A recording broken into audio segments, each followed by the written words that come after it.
Simone Tebet, relator, senador Tarso Gereissati. Senhoras e senhores, senadoras e senadores, eu muito preocupado, como todos nós estamos, com a situação do país, inicio fazendo um comentário dessa realidade. Recentemente escrevi que o Brasil passa por um momento de desordem de pensamentos e palavras. Muros, descaminhos são construídos de dentro para fora. Muralhas de intolerância, ódio e violência são levantados. A energia que congrega o equilíbrio e a vida do nosso país se desmancha na liquidez. Os gestos se dissolvem em segundos. Ficam apenas reticências. Em um cenário, o que vale é a frieza dos números, das tabelas, das autoridades fiscais e dos planos econômicos. O Brasil que queremos está na democracia, no fortalecimento das instituições, no governar com equilíbrio, no planejar o presente e conquistar o futuro. Nos direitos sociais, sim, tão atacados nos dias de hoje, no entender que através de números ali estão vidas. E vida a gente cuida, a gente acarinha, dá amor, conversa, estende a mão e incentiva a realização dos sonhos. Não só da nossa juventude, da juventude sim, das crianças e também dos idosos. Todos temos dificuldades, não tenho dúvida. Temos os nossos problemas, perdemos emprego, perdemos direitos, discutimos muitas vezes com familiares. Somos atingidos em momentos como esse por essa PEC. Isso tudo são experiências desafiadoras. Somos testados todos os dias. Somos cobrados desde o nascer do sol e somos chamados a superar cenários de descrença, de ataques, de tragédia, de traumas. Aqui fica uma indagação, por exemplo. Somos um país que não sabe mais o que quer, um país sem visão de mundo? Onde ficam as políticas humanitárias? Um país que afaga e acalenta com a mão, mas que com a outra mão leva a dignidade humana à guilhotina. Um país que poucos têm muito. Senadora Simone, uma frase sua no plenário, é o país número 1 em concentração de renda do mundo. Um país, infelizmente, que deixamos idosos nas filas, crianças sem atendimento médico, trabalhadores sem direitos e aposentados e aqueles que sonham em se aposentar com uma aposentadoria decente. Desrespeitamos professores, agredimos quem pensa diferente, matamos pobres, mulheres, homossexuais, negros e índios.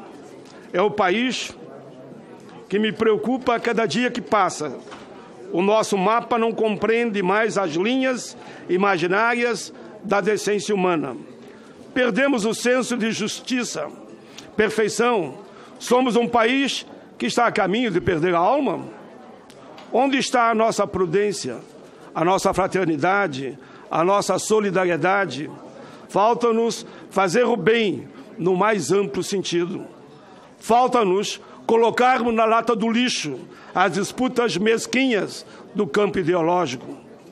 Podem me chamar, se quiserem, de ingênuo ou de sonhador. Não há problema. Mas digo em alto e bom tom, falta fazer política com amor, com paciência, com diálogo. Deixamos escapar a ação humanista e humanitária no agir das causas públicas. Somos indivíduos sozinhos num campo de ação que não passa dos nossos egoísmos? O coletivo que leva à exaltação da vida se perde como poeira ao vento. Eu sempre digo que o grande dever dos homens públicos é manter-se fiel às suas origens, às suas causas, sempre ao lado do povo, perseverando sempre a melhoria da vida de todos. Quando entendermos isso, saberemos com certeza, enfim, por que os sinos dobram Sim, porque eles dobram. Eles dobram por todos os brasileiros, sem exclusão de ninguém. Senhoras e senhores, a Previdência Social brasileira é um dos maiores instrumentos de distribuição de renda do mundo.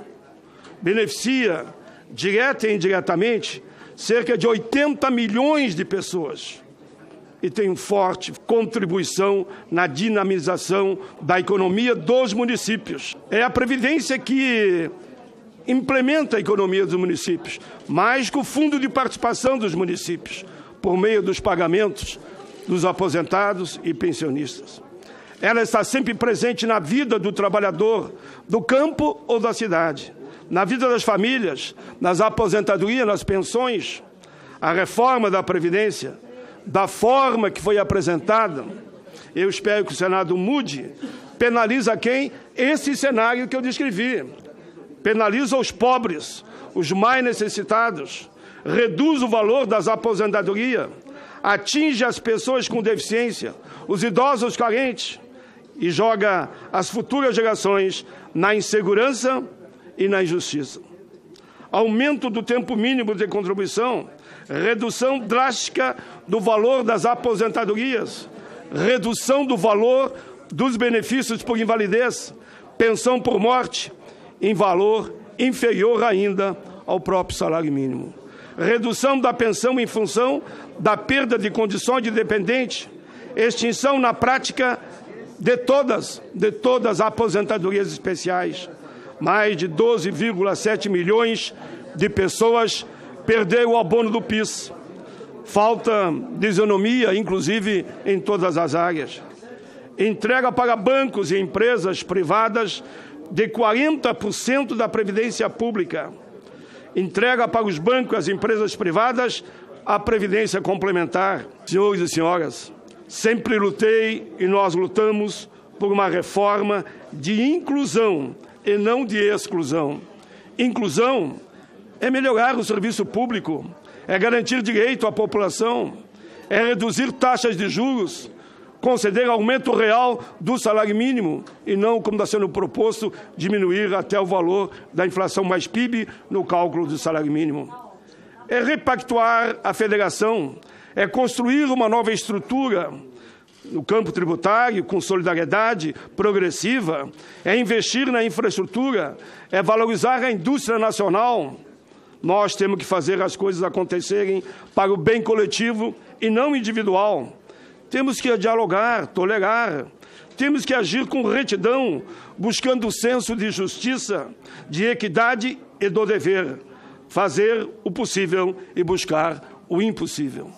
Diante da tragédia exposta, temos que pisar, como disse Dom Quixote, onde os bravos não ousam, onde os heróis se acovardam. Temos que reparar o mal irreparável. Temos que tentar quando as forças se esgotam. O Senado, com certeza, não há de ser uma casa carimbadora. Fez isso, infelizmente. Muitos não estavam aqui, mas eu estava. Fez isso, infelizmente, com a reforma trabalhista. Só carimbou. E havia um compromisso de que inúmeros artigos seriam vetados. Nenhum foi vetado. Nenhum. Fez assim com inúmeras medidas provisórias. Fez assim com a emenda constitucional 95. Também só carimbou. Congelou os investimentos públicos no país por 20 anos. Me diga um país do mundo que fez isso? Nenhum fez. Como casa revisora, o Senado deve debater exaustivamente questões estratégicas para o país e para o bem-estar da população. É um erro. Se avançarmos no equívoco, eu espero que não, senador Tasso Gereissati, se só confirmarmos o que vem da Câmara. Insistir nesse erro seria abrir mão das nossas prerrogativas e responsabilidades. É preciso sempre melhorar, avançar nas garantias da dignidade humana. Eu não era membro da CCJ. Eu faço aqui porque a palavra gratidão para mim, ela é muito cara. Eu tenho ela como um símbolo da minha própria vida. Eu não era membro da CCJ. Só estou aqui porque o senador Fernando Collor, ex-presidente da República, abriu mão quando eu estive com ele no gabinete.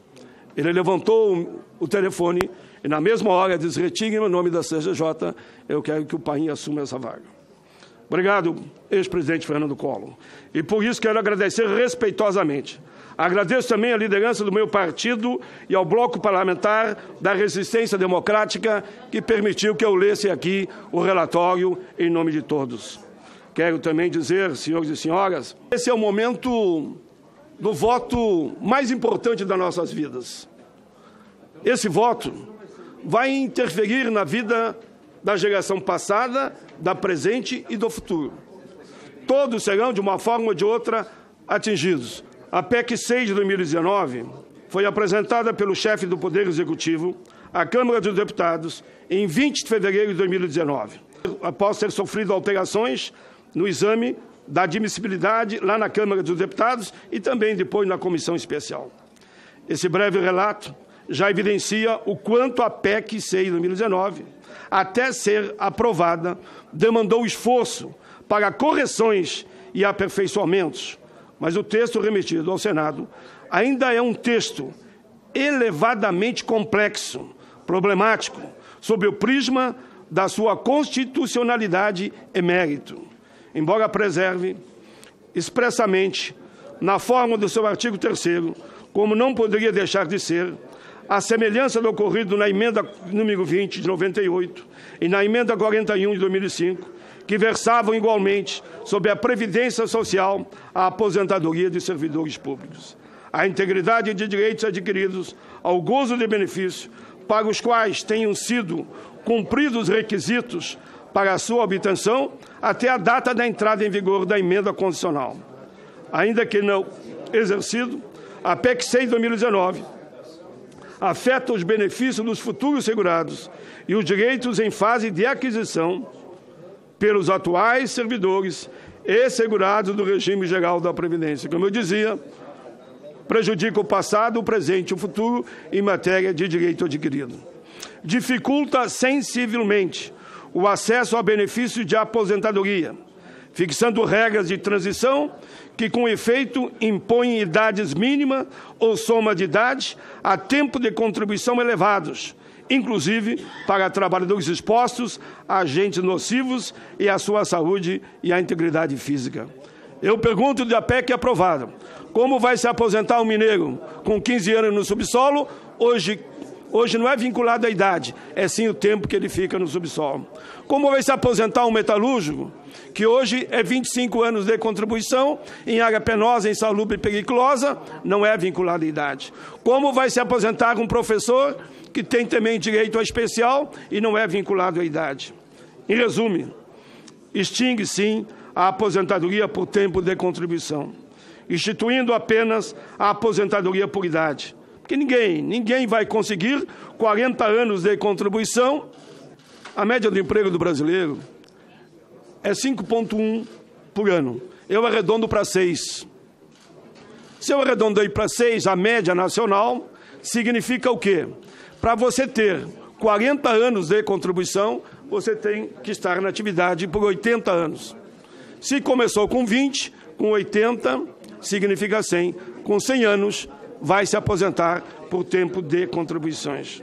Enfim, com requisitos de tempo de contribuição fixados, com regra de transição a serem definidos em lei futura, flexibiliza o direito ao abono de permanência do servidor, inclusive para os que já o percebem. Estabelece fórmula de cálculo de benefícios com aplicação imediata, que promove elevada redução no seu salário, no valor dos seus proventos, em ambos os regimes. No tocante às pensões, e da forma abrupta, reduz expressivamente os seus valores, permitindo que o seu valor seja inferior ao salário mínimo, caso o benefício tenha a fonte de renda formal. Senador Tasso Gereissati, esse nosso relatório foi feito, naturalmente, antes de alguns ajustes que Vossa Excelência fez.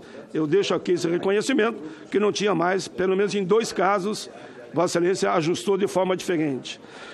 A PEC ainda eleva as contribuições previdenciárias, como especial ênfase nos servidores, tanto por meio de fixação da alíquota elevada, que passam a ter constituição constitucional, de progressividade, quanto por meio da autorização para a cobrança de contribuição extraordinárias e imposição no caso de servidores aposentados e pensionistas sobre a parcela hoje isenta acima de um salário mínimo até o teto do regime geral da Previdência. Ela afasta a garantia de que o regime complementar de previdência dos servidores seja natureza pública e permite amplamente que a entidade de previdência aberta ofertem planos de previdência complementar para servidores e empregados públicos. Dispõe sobre a possibilidade da extinção dos regimes próprios de previdência, vulnerando direitos em fase de aquisição. Fixa a penalidade em caso de usantes descumprirem regras de organização de seus regimes próprios.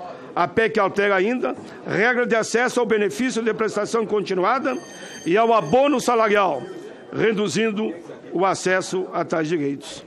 Afeta os anichados políticos. Senador Tasso Gereissati, nesse anichado político, Vossa Excelência comentou comigo ontem e hoje realmente faz uma mudança que eu considero importante. Altera com efeitos imediatos a competência da Justiça Estadual em causas previdenciárias. Afeta as situações de aposentadorias já constituídas, determinando a sua anulação caso não tenha havido contribuição relativa ao tempo de serviço anterior a 1998.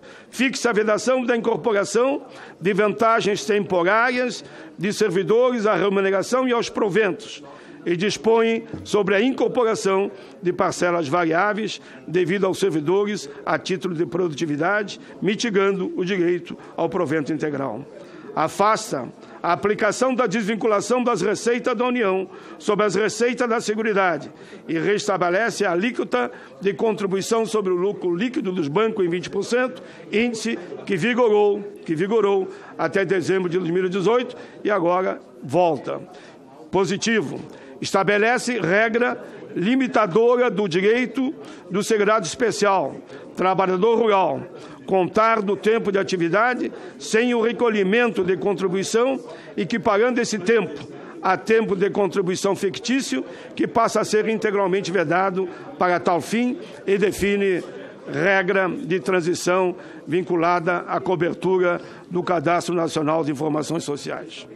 Em sua tramitação, a PEC acabou por ser, em grande medida, limitada aos servidores públicos federais, dependendo a sua extensão a estados e municípios da aprovação das emendas respectivas que estarão no debate que vamos avançar no segundo momento, se estende não a estados e municípios. Cabe a essa comissão apreciar a admissibilidade da PEC número 6, assim como pronunciar-se sobre o seu mérito. Em 28 de agosto de 2019, o relator, eu até agradeço a alguns colegas aí, presidente, o presidente Jorginho Melo, até agradeço a alguns colegas, porque eu tenho que gritar mais alto que eles, para mim poder ouvir a minha voz. Mas como alguns agora baixaram o tom, me ajuda. Falar não é um problema, mas tem uma turma que... Eu vou pedir uma parte para alguns aí. Mas obrigado, presidente, por ter tocado a campanha diversas vezes. Mas, senhor presidente, Sua Excelência opinou pela aprovação da proposta, acolhendo as razões do Poder Executivo quanto à necessidade de um profundo ajuste fiscal nas contas da Previdência e no regime próprio da Previdência dos servidores e da União e nos gastos da Seguridade. Em seu parecer, foram acatados, sim, algumas emendas. O nosso relatório reconhece emendas supressivas e outras rejeitadas. Ademais, em alguns itens, não obstante, ter se manifestado contrário ao texto da PEC número 6, em outros aspectos, remeteu à solução do problema, apontando para a elaboração e aprovação por essa Casa de uma PEC paralela, semelhança do ocorrido quando da apreciação da EC 41 de 2003 e a EC 47 também dessa Casa. Senhor presidente, a comissão realizou 6 audiências públicas. Eu estive em todas, Vossa Excelência também, destinada à instrução da proposta com a presença de 61 autoridades, durante um período de 25 horas, distribuído em 3 dias, mediante acordo do Colégio de Líderes. Acrescento ainda que, desde o início do ano, a Comissão de Direitos Humanos, que presido por vontade dessa Casa, também trabalhou muito em cima desse tema, Vemos debatendo essa reforma há muito tempo. Realizamos 36 audiências públicas sobre Previdência, com um total de 232 palestrantes. Reunimos, inclusive, fizemos reuniões da Frente Parlamentar Mista em defesa da Previdência lá na Câmara e aqui no Senado. 8 reuniões da Frente da Previdência na Câmara, 3 grandes eventos no auditório no Ramos da Câmara sobre o tema. E no debate de ontem, uma grande audiência pública no auditório Petrônio Portela, onde foram ouvidos 41 autoridades. Em todas essas audiências, podemos ouvir o apelo, o grito de todos os segmentos sociais, demonstrando as suas preocupações com a proposta em debate e também preocupados com o impacto social, sobretudo sobre a parcela mais vulnerável da sociedade. Principalmente ontem, nessas 41 autoridades, a preocupação foi principalmente com aqueles chamados setores mais vulneráveis. Senhor presidente, Jorginho Melo, esse desejo de mudança pode ser constatado na quantidade de emendas apresentadas pelos senhores senadores e senadoras perante essa comissão. Até o momento da conclusão desse voto, em separado, foram 489 emendas, quase 500 emendas, por mais de 500 senadores titulares e suplentes, reveladoras da intensa preocupação dessa Casa com o conteúdo da PEC número 6 de 2019. Eu avançaria aqui, por que não dizer, em particular, quanto aos temas, por exemplo, regra de transição, pensão por morte, cálculo do benefício, contribuições. Enfim, dada a nossa divergência com o conteúdo que estamos apreciando nesse momento, vamos à análise. Apresentamos esse voto em separado com fulcro no artigo 132, 6, inciso 1º, parágrafo 6º do inciso 1º do regimento interno da Casa. Epíteto, ou seja, o que chama-se de catilinárias previdenciárias. Aqui é inspirado num senador de outros tempos. As palavras de grande jurista romano, Marcus Túlio Cícero, preferidas em 8 de novembro do ano 63 a.C., quando denunciou o cônsul Lúcio Sérgio Catilina por seus atos de corrupção, por alinhamento com os interesses do inimigo de Roma, amolda-se a esse debate nos dias de hoje, apenas trazendo que debates como esses ultrapassam séculos e séculos. Diz ele no seu discurso: até quanto a Catilina abusará da nossa paciência? Só que eu estou falando para todos nós, não é especificamente para ninguém. Por quanto tempo essa loucura há de zombar de nós? A que extremo se há de precipitar tão desenfreada audácia? Nem a guarda do Palatino, nem a ronda noturna da cidade, nem o temor do povo, nem a influência de todos os homens de bem, nem esse local tão bem protegido para a reunião do Senado, nem a expressão do voto dessas pessoas, nada disso conseguiu perturbar? Não te das conta que os teus planos foram descobertos? Não vês que a tua conspiração a tem já dominada todos esses que a conhecem? Quem dentre nós, pensas tu, que ignora o que fizeste na noite passada e na precedente, onde estiveste, com quem te encontraste e que decisão tomaste? Esse mostra tempos de outros tempos, mas que a reflexão serve para cada um de nós, e eu estou aqui assumindo essa responsabilidade, inclusive eu. Das palavras de Cícero, parafraseamos as nossas contra todo e qualquer tipo de maquinação que não seja na construção do bem comum, de olhar fazer o bem sem olhar a quem. É nesse sentido que eu espero que o nosso debate seja construtivo aqui na comissão tão importante que é a CCJ, que vai se debruçar e votar esse tema. Enfim, até quando seguirá, enfim, o afrontamento ao Estado Social de Direito, duramente conquistado com a Constituição de 1988. É estarrecedor o que vem ocorrendo em nosso país recentemente. A mais flagrante disposição do Estado contra o cidadão e, por vias reflexas, do cidadão contra o Estado. As atuais políticas, lembro aqui, por exemplo, falam de pente fino, subverteram até o mesmo princípio mais comezinhos do direito humano e respeito, invertendo a presunção da boa-fé, evolução máxima dos primados do direito romano. Todos os cidadãos protegidos pela Seguridade Social são, aos olhos do Estado, potenciais fraudadores. E discordamos. Noutra linha, a desagrarização social também compõe o projeto de desestruturação da ordem social.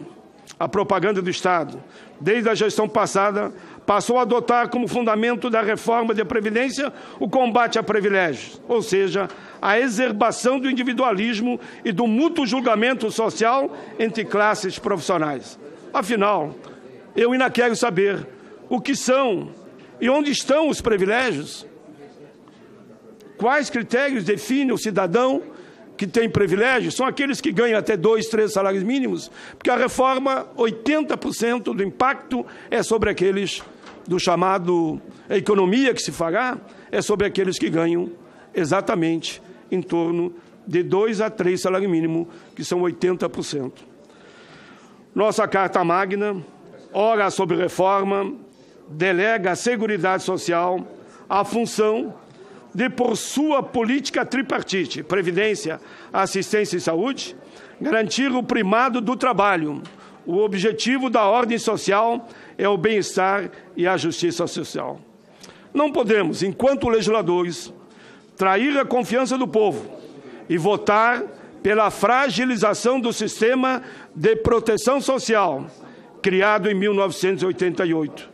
Eu estava lá, eu fui constituinte. Ajudei a construir a Seguridade Social. Leia-se ali saúde, assistência e previdência. Temos que defender fielmente o direito que se expectou após anos de investimento solidário num sistema de ordenação social.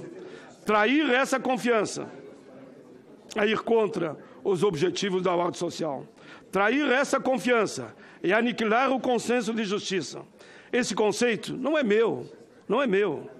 Eu estou aqui, na verdade, traduzindo um conceito que me inspirei no grande mestre que presidiu a Assembleia Nacional Constituinte, Ulisses Guimarães. Ele usou palavras muito mais duras, que eu não quis usar aqui. Atenuei as palavras, mas remeto-me a ele. Ulisses Guimarães, afirmo e repito, palavras ditas por ele na Constituinte a todos aqueles que atacarem a Constituição. Eu estava lá, eu sou testemunha da história. Eu não só vi, como ouvi, como tenho os vídeos gravados até hoje. Reformar para excluir? Não pode. Reformar a Previdência é um processo permanente. Reconhecemos, todos os governos fizeram. E eu participei de todos os governos da ditadura para cá, porque eu estava nessa casa. A Previdência Social sempre demandará ajuste, tanto no que se refere ao regime dos servidores públicos, como ao dos trabalhadores e do setor privado. Não se trata, portanto, do que alguns tentam nos rotular, de negar que os regimes previdenciários demandem de ajustes ou aperfeiçoamentos, seja no tocante à equidade, cobertura ou custeio. As reformas, se reformas não houvessem sido feitas periodicamente na Previdência brasileira, com certeza a situação estaria muito mais difícil. Teríamos situações de abuso no custeio da Previdência Complementar. Teríamos sonegação ainda maior do que existe hoje. Me assusta o número que a CPI da Previdência, e aqui eu entrarei em seguida, me trouxe dados que mostram que a sonegação, e não é você não, que não pode pagar luz, que não pode pagar água, e que cortam a tua luz, que cortam a tua água, se compra um trator, lhe sequestram, se compra um carrinho, o banco retira. Não é você. Os sonegadores são os grandes. Sabe quanto é o número? Número da Receita Federal. 600 bi por ano. Em 10 anos. Dá muito mais do que a reforma aqui propõe. Combater a sonegação tem que ser uma meta de todos nós, todos nós. Senhor presidente, privilégio assim considerado, direito ilegitimamente adquiridos, ainda que ilegais, convertem com abuso decorrente de descontroles ou fragilidades ilegais e regulamentares, levando ao questionamento, como já ocorreu no passado, da própria natureza da previdência pública e solidária, que é um enorme avanço civilizatório conquistado ao longo de gerações e calcado, principalmente, na Assembleia Nacional Constituinte. Assim, nós não negamos a promover ajuste em todos os regimes previdenciários, que busquem a sua maior eficiência, racionalidade, justiça e equilíbrio. Mas não podemos compactuar com a ideia que é a matriz da PEC número 6, de que direitos previdenciários devem ser sacrificados de forma a torná-los inviáveis, como a redução das famílias, como a redução da renda das famílias, notadamente os mais pobres, ou com desrespeito aos contratos previdenciários já constituídos, como se não houvesse obrigações a cumprir. Contrato firmado tem que ser cumprido. Quanto às regras de aquisição de direitos daqueles que, ao longo dos anos, contribuíram para a aquisição de seus direitos. Senhor presidente, aproveito o momento para fazer um rápido comentário, porque eu presidi a Comissão Parlamentar de Inquérito. O senador Hélio José, na época do PMDB, foi o relator. Não poderia deixar de lembrar aqui que, por requerimento de nossa iniciativa e com apoio de mais de 60 senadores, dos 81 que eu só procurei 60, mas nenhum se negou a assinar. Nenhum senador se negou a assinar. Foi instalado em 2017. Nessa casa, a Comissão Parlamentar de Inquérito, chamada CPI-PREV, a relatoria coube ao senador Hélio José, pró-DF, sob a minha presidência. Entre abril e outubro, foram 6 meses, foram realizadas 31 audiências públicas, em que foram ouvidos 144 especialistas, entre eles auditores, professores, juristas, sindicalistas, de empresário como de trabalhador, senadores e deputados. A comissão foi composta, senhor presidente, eu faço aqui uma homenagem, por 7 senadores, a saber, senador Telmário Mota, MDB, Rose de Freitas, MDB, Hélio José, PROS, Dário Berger, MDB, Paulo Paim, PT, José Pimentel, PT, Romero Jucá, MDB, Lazier Martins, PSD, José Medeiros, PSD, João Capiberibe, PSB, Antônio Carlos Valadares, PSB. Após um longo trabalho desta comissão, o relatório com cerca de 300 páginas, claro que eu não vou ler aqui as 300, vou sintetizar tudo, senador Tasso Gereissati, com cerca de 300 páginas, foi aprovado por unanimidade. O relatório do CIPREV está resumido em uma cartilha que fizemos, que foi distribuída a todos os parlamentares, importa-se do Congresso ou do país.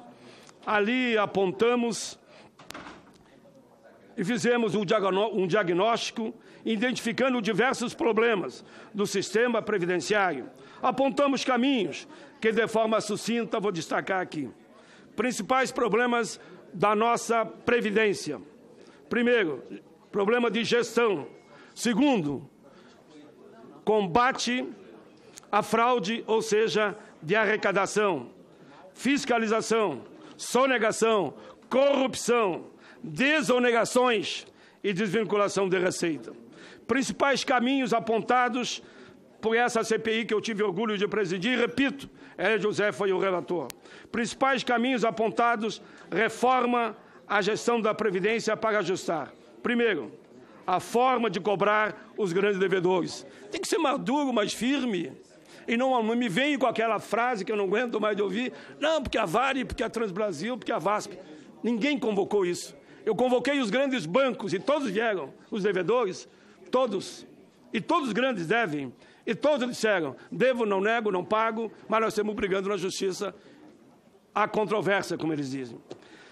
Avançamos. O fortalecimento dos órgãos de fiscalização e controle do próprio governo. O combate à fraude e à sonegação. auditoria da dívida pública, revisão do modelo atuarial, parte da estatística investiga a análise dos problemas relacionados com os riscos e expectativas para ter clareza das receitas e despesas. A compensação em relação aos benefícios sociais, revisão dos benefícios de prescrição em 5 anos, passando a ser igual à própria carência. Fim da política de desonerações. Eu me lembro, senhor presidente, ou dos tempos que eu vivi todos os tempos nessa casa, eu completo 70 agora em março. Estou na resistência, presidente. Meu relator, Tarja Gereçati.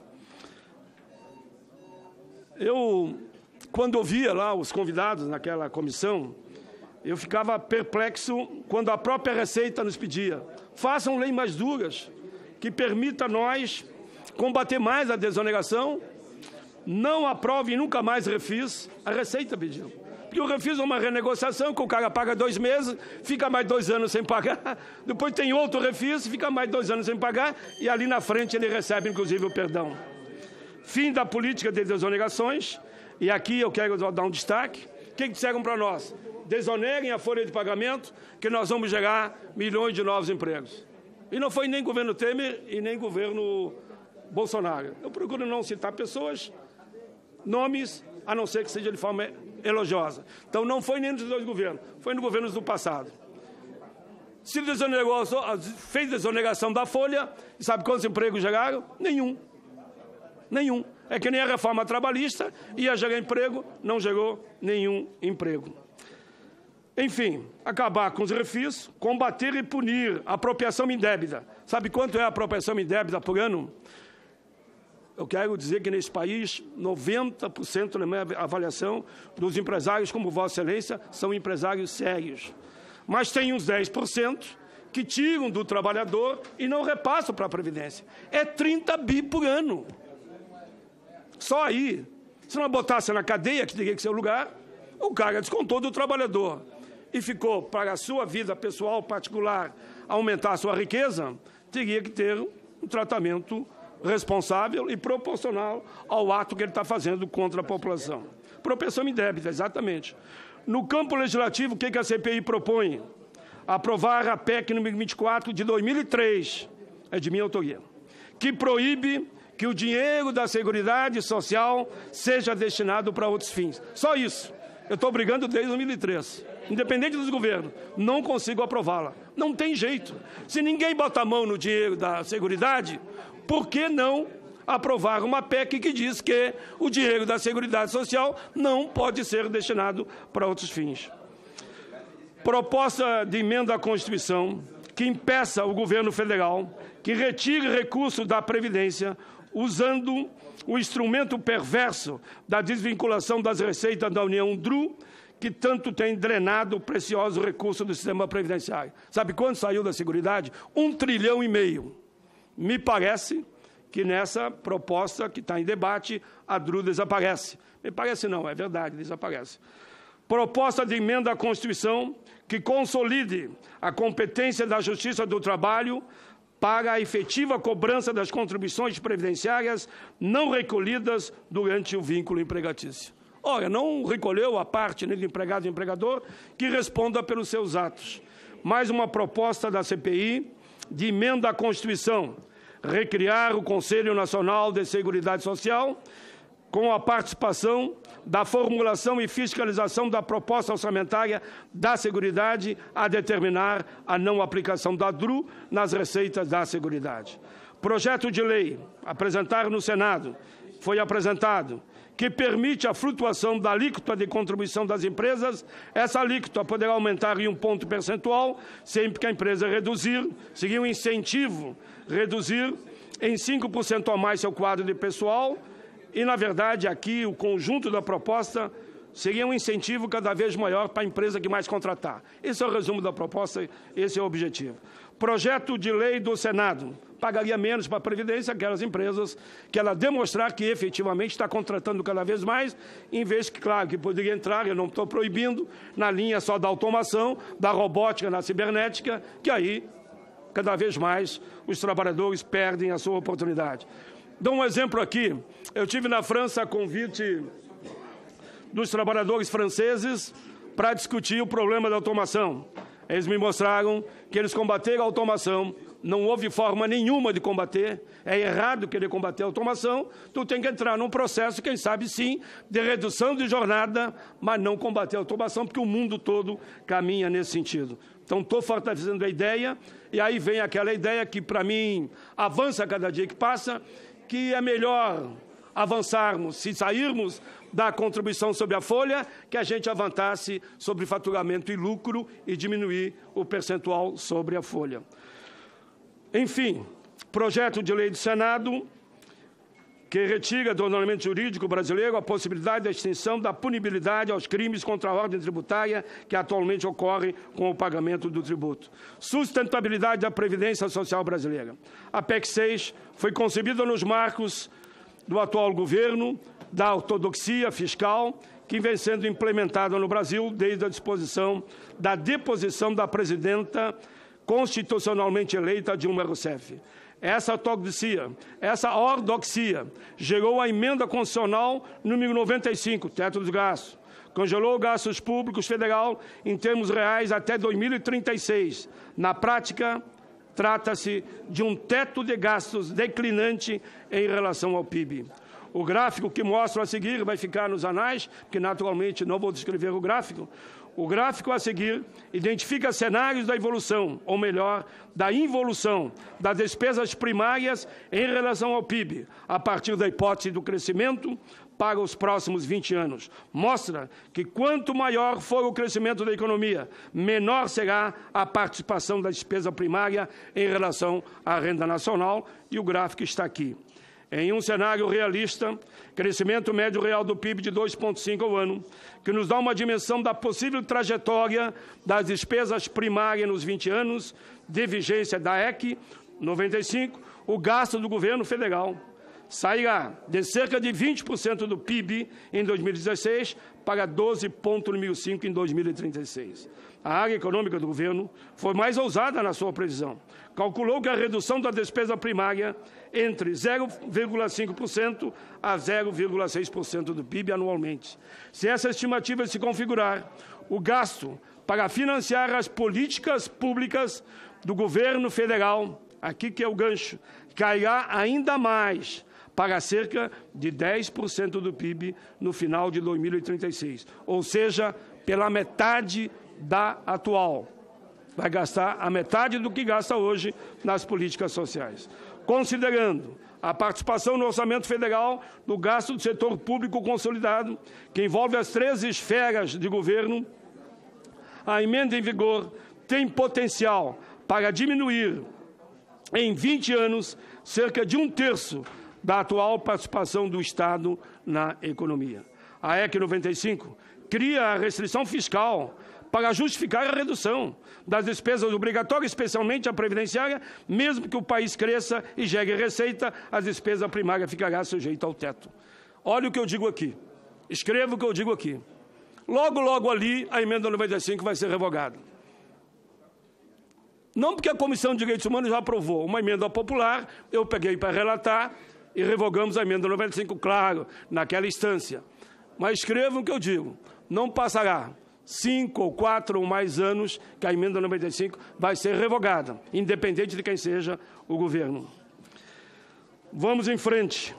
A EC 95 cria restrição fiscal para justificar a redução das despesas obrigatórias, especialmente a previdenciária. Mesmo que o país cresça e gere receita, a despesa primária ficará sujeita ao teto. Associar o fundo alocativo do Estado unicamente a um indexador da inflação por um prazo tão extenso na Constituição, sem considerar a capacidade de arrecadação, nem as demandas de bens e serviços públicos. Posso dar um exemplo aqui? Eu sei que eu vou perder o relatório final, mas eu vou dar. Cada vez mais se investe menos no SUS. Sistema Único de Saúde que atende os pobres nossos que já estão numa situação muito difícil. 3 milhões de pessoas já saíram do plano de saúde privado e foram para o SUS. Como é que você abraça, acaricia, como eu disse, trata com amor essa gente pobre, se mais 3 milhões de pessoas vão para a fila do SUS? Não tem como, é uma conta que não fecha. Esse cenário de restrição que baliza o argumento de pensamento fiscalista em defesa da reforma da Previdência, que costuma focalizar exclusivamente no aspecto da despesa, desconsiderando a dinâmica das receitas previdenciárias como potencial de financiar o sistema. Usualmente, defende-se que o sistema previdenciário brasileiro é excessivamente generoso, quando comparado em perspectiva internacional. Ademais, aponta-se para uma relação de causalidade entre ajuste fiscal e crescimento econômico, tendo em vista o efeito positivo que a melhoria dos indicadores fiscais teria sobre a confiança dos investidores. Nesse sentido, o argumento poderia ser sintetizado na fórmula ajustar para crescer. A proposta apresentada pelo governo traz, entre outros aspectos, o fim da aposentadoria por tempo de contribuição, o aumento da idade mínima, com um período de transição muito pequeno. Segundo os especialistas, só 20% dos atuais trabalhadores da área pública e da área privada vão ser contemplados com a regra de transição. Todos os outros entrarão na regra geral, prejudicando, em particular, os trabalhadores que começaram a contribuir mais cedo. Tais propostas voltadas exclusivamente à redução dos gastos são justificadas principalmente pela evolução do déficit alegado previdenciário. Segundo informações do Tesouro Nacional, o déficit em 2018, segundo o Tesouro Nacional, foi o maior da série histórica, tendo somado 290 bilhões, considerando RGPS, RPPS e militares, o que explicaria a urgência de uma reforma da Previdência. Ademais, as projeções oficiais LDO 2019 apontam que, diante dos fatores como a transição demográfica, a necessidade de financiamento do RGPS passaria de 2,84% do PIB em 2019 para 11,4% do PIB em 2060, reforçando a necessidade do debate que estamos fazendo aqui. Entretanto, os dados oficiais omitem diversos aspectos relevantes, entre eles o fato de que cerca de 60% do que o governo nomeia como déficit do RGPS se refere à Previdência Social, que faz parte do seguro social justo, e que eles, eu diria aqui, com muita convicção e com muita certeza, felizmente, foram preservados lá na Câmara dos Deputados e aqui foi mantido. Avançando, senhor presidente, enfim, poderíamos lembrar aqui que a Previdência Urbana teve um superávit até 2015, 0,1% do PIB. Considerando ainda, se pegarmos os últimos 20 anos, de 2015 para trás, a Previdência sempre teve superávit, em média de 50 bilhões de reais. Onde foi pagar esse superávit? Que reconheço que uma crise internacional e também crise política no Brasil, a partir de 2016, 2017 e 2018, a Previdência passou a arrecadar menos. Mas onde está o superávit de décadas acumulada? Esse superávit se deu em função principalmente do aumento da massa salarial no mercado de trabalho, fruto da dinâmica deste período. Porque tivemos um período, presidenta, em que o desemprego nesse país era 5%. Claro que a partir de 2015 estamos hoje em torno de 13%. É fundamental que o equilíbrio da Previdência Social seja observado em um contexto mais amplo, associando a arquitetura de um sistema de proteção capaz de promover inclusão social em tempos de mudanças econômicas, demográficas. Para tanto, é necessário considerar diversos aspectos alencados a seguir. No debate sobre a sustentabilidade da Previdência Social, é necessário fazer a separação entre os aspectos conjunturais e estruturais. O déficit dito da Previdência, que eu coloco entre aspas, que é um déficit discutível, não pode ser compreendido sem remissão à questão da conjuntura econômica. A queda da atividade econômica foi responsável pela redução de 6,2 milhões de contribuintes do RGPS entre 2014 e 2017, onde o desemprego foi geral nesse país. E está aqui os gráficos mostrando. A queda de contribuintes do regime geral da Previdência Social reflete a piora do mercado de trabalho nos últimos anos. Conforme os dados do PNADEC, considerando as médias atuais entre 2014 e 2018, o número de desocupados cresceu 6,1 milhões. Além disso, o número de ocupados formais foi o menor da série histórica, com queda de 3,7 milhões entre 2014 e 2018. Os gráficos estão aqui. Os dados revelam uma estreita ligação entre mercado de trabalho e previdência. O aumento do déficit previdenciário falado, nos termos apresentados pelo governo, é função, sobretudo, de dois aspectos combinados. A retração da economia a partir de 2015, com a crise política que o Brasil entrou, contra a minha vontade, mas entrou, mas, enfim, isto é a democracia. Ou o seu fraco crescimento entre 2017 e 2018, fazendo que a despesa cresça em relação ao PIB.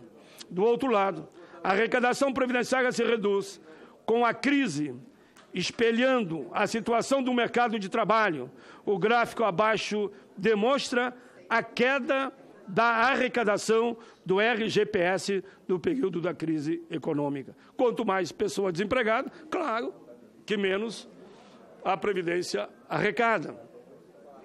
O universo hoje entre desalentados, desempregados, emprego informal, já ultrapassa a 50 milhões de pessoas. Até 2014, o que o governo considera como déficit nas suas contas estava em queda e só cresce sistematicamente a partir de 2015, diante do desemprego no nosso país. Portanto, não pode ser considerado verdadeiro o argumento de que o déficit da Previdência cresceu ininterruptamente, como resultante de um problema estrutural, na verdade, a partir de 2015, em razão, repito, da crise política criada, econômica e social que se aprofunda. Os números atestam que o debate sobre eventual reforma da Previdência deve segregar os fatores estruturais e conjunturais sob pena desses últimos contaminarem uma análise verdadeira da sustentabilidade da Previdência. Ademais, vale assinar que uma política fiscal austera, dada a combinação da regra de ouro, teto de gastos e resultado primário, deprime os investimentos em qualquer país do mundo. Deprime os investimentos públicos e impedem a retomada do crescimento diante da insuficiência da demanda. Quanto mais desempregado, a situação se agrava. Não por outra razão, o Brasil vive a recuperação mais lenta da sua história, contando com um desemprego em julho de 2019 de 11,8%.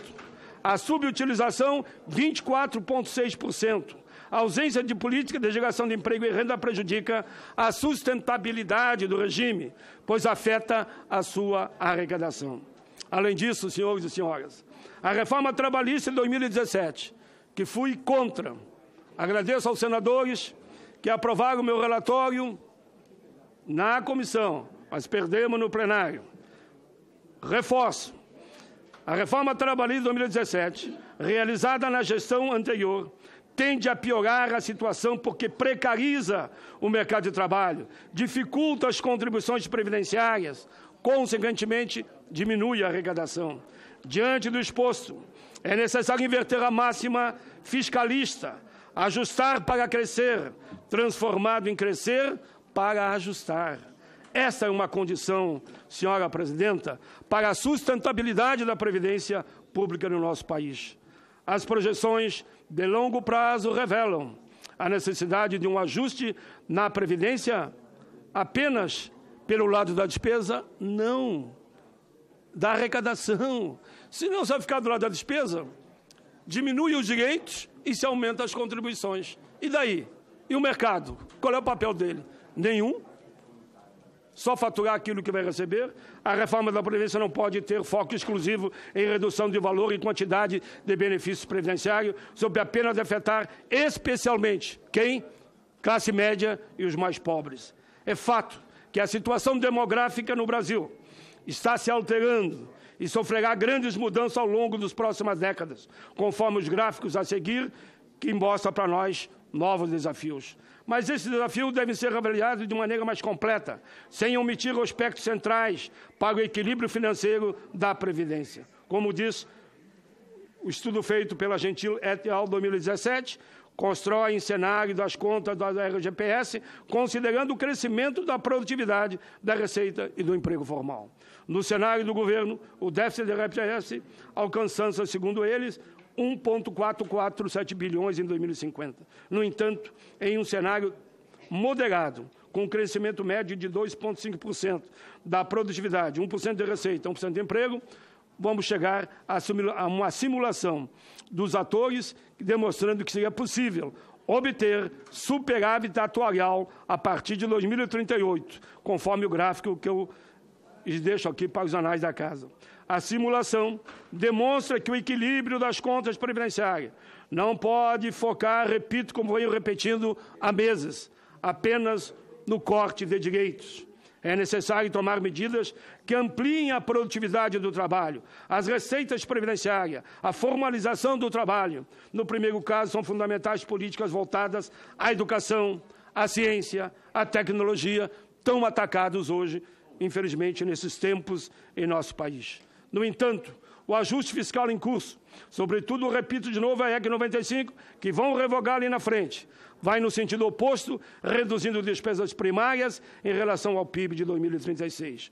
Por seu turno, a elevação da arrecadação previdenciária pode ser resultado de diversas medidas, entre elas a revisão das renúncias fiscais. Conforme já falei da CPI, segundo a Receita Federal, as desonerações giram em torno de 4% do PIB, que equivale a cerca de 20% de toda a arrecadação, rendimentos isentos de tributação e regulamentação de parcelas especiais e refis. Por exemplo, houve um perdão de 47 bilhões em dívidas tributárias no governo Temer, a recuperação de dívidas previdenciárias e a reversão das desvinculações de receitas. Também é fundamental o debate sobre as novas fontes de arrecadação para a Seguridade Social. Além disso, conforme já referido, o crescimento econômico com geração de emprego formais é crucial à sustentabilidade previdenciária. Esgotar o debate do equilíbrio financeiro da Previdência na despesa é jogar sobre o peso somente dos trabalhadores, principalmente mais pobres e desempregados, o peso de todo o ajuste. Quando se discute o equilíbrio financeiro da Previdência, não se pode esquecer que ela está escrita nos termos da Constituição, no sistema da Seguridade Social, que compreende um conjunto integrado de ações destinadas a assegurar direitos de previdência, saúde e assistência social. Senhora Presidenta, eu, se permitir, vou para as considerações finais. Vou conceder a Vossa Excelência mais 3 minutos para Vossa Excelência encerrar o seu voto. Segundo a Anfip, a Seguridade Social foi sobreavidade, como eu disse antes, até 2015. Em 2005 e 2017, foi gerado pela Seguridade Social um superávit médio de 43 bilhões, algo semelhante aos 50 que eu usei. Quando observado os países da OCDE, observa-se que a Seguridade, na Alemanha, por exemplo, o governo financia, foi tão falado em país do primeiro mundo, aqui os dados vão ficar aqui, senhora Presidente. Quando observado os países da OCDE, percebe que a Seguridade, na Alemanha, por exemplo, o governo financia 33,6% da Seguridade. O empregador, 30,9%. O trabalhador, 36,5%. Outras fontes, 13,5%. Em países como a Dinamarca, o governo chega a financiar 75,6% da Seguridade. O empregador, 11,5%. O trabalhador, 8%. Não faz sentido, sobretudo diante do profundo impacto das mudanças produtivas no mundo do trabalho, que a Previdência seja financiada exclusivamente por contribuições advindas dos trabalhadores e empregadores. Nesse sentido, cabe não apenas, conforme já mencionado, adotar medidas do lado da Receita, que eu enfatizei tanto nesse meu relatório. Não tem que olhar só a diminuir direitos e aumentar contribuições para o trabalhador. É preciso também que o governo e a sociedade assumam a responsabilidade social, que é o preceito da Seguridade Social. Senhora Presidente, eu vou caminhar para o final, não vou ler, estou passando as páginas, você está percebendo. Os dados são muito interessantes, mas muito mesmo. Eu não é que aconselhar, se o conselho fosse bom, ninguém dava para ninguém, né? Mas aqueles que puderem, ler esse relatório, que esse debate vai continuar, vai para o plenário. Aqui estão dados e números que mostram que existem outros caminhos que vão garantir uma seguridade social adequada. Por fim, senhora presidente, eu vou passar para a última página, se Vossa Excelência permitir, porque quero ser aqui muito coerente com a bondade de Vossa Excelência e dos outros senadores que deram para mim 1 hora. Agradeço muito a todos os senadores e vou ficar nessa 1 hora. Só quero agradecer aqui no final, se Vossa Excelência me permitir, vou para a última página. Pode ver que eu passei aqui umas 70 páginas já. Não, mas eu reconheço que os senhores foram resistentes aqui. Todos resistiram aqui. Não, eu agradeço a todos aqui. Presidenta, ao finalizar o meu voto em separado, que naturalmente é contra a PEC e vai no sentido de que tem outros caminhos, ao finalizar esse voto em separado, quero agradecer a todos que no longo desse período acompanharam o debate, não só com esse senador, mas de todos os senadores e senadoras, tanto aqui como na CDH, como também no plenário, quando tivemos oportunidade. Essa, eu diria que é o momento mais importante das nossas vidas, é a votação mais importante das nossas vidas. Quero agradecer muito ao consultor Luiz Alberto, advogado, e também aos advogados Diego Cheiruni e Thaís Riedel, que falaram nessa comissão. Luiz Alberto também falou nessa comissão. Todos contribuíram muito para a elaboração desse relatório. Aos assessores da liderança do Partido dos Trabalhadores, Marcos Rogério e Bruno Moretti. A minha assessoria legislativa, aqui representada pelo assessor Leandro Lemos. A toda a CDH, a CCJ, a liderança e a bancada do PT, como do Bloco, e aos partidos, aos meus colegas do Senado e senadores, aos movimentos sociais, às centrais, às entidades da sociedade que entenderam o nosso chamado e participaram amplamente desse debate e vão participar também no plenário. Meu carinho especial a todos. Vocês estão para sempre no lado mais querido do meu peito, é onde fica o meu coração. Vocês foram mais do que estradeiros nessa jornada, foram verdadeiros guerreiros. Arregaçaram as mangas, não havia horas ou minutos ou segundos. Vocês foram sempre parceiros. Causas e sonhos e quimeras, estamos fazendo história.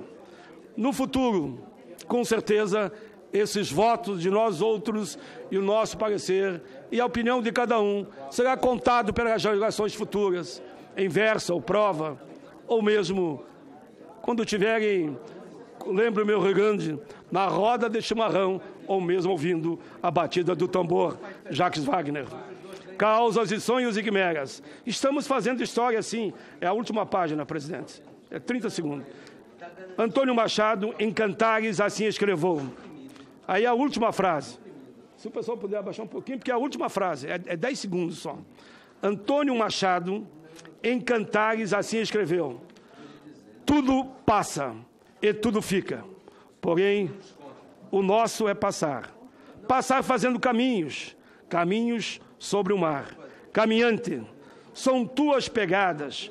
O caminho e nada mais. Caminhante, caminhante, não há caminho. Se faz caminho ao caminhar. Vida longa ao povo brasileiro. Obrigado, presidente. Eu que agradeço ao senador Paim, parabenizo Vossa Excelência não só pelo relatório, mas pelo trabalho. Quero aqui, inclusive, lembrar aos senhoras e senhores senadores que o senador Paim também nos ajudou no que se refere ao avanço da análise desta matéria, quando também, como presidente da Comissão de Direitos Humanos, presidiu audiências públicas e nós pudemos usar as duas comissões como um fórum amplo democrático de debates. Parabenizo Vossa Excelência pelo empenho, parabenizo Vossa Excelência pela luta, pela convicção. Presidenta, se me permitir, agradeço muito as palavras, mas a assessoria aqui é cumprir um papel. Você tem que especificar em 3 linhas o voto. Eu ia sugerir que Vossa Excelência fosse para a última linha que fala do voto de Vossa Excelência. Obrigado, presidenta Simone Tebet, gentil como sempre. Só últimas linhas. Ante o exposto, o voto é pela inconstitucionalidade da proposta da emenda à Constituição número 6 de 2019 e no mérito pela rejeição da PEC número 6 de 2019 e no parecer oferecido aqui pela relatoria.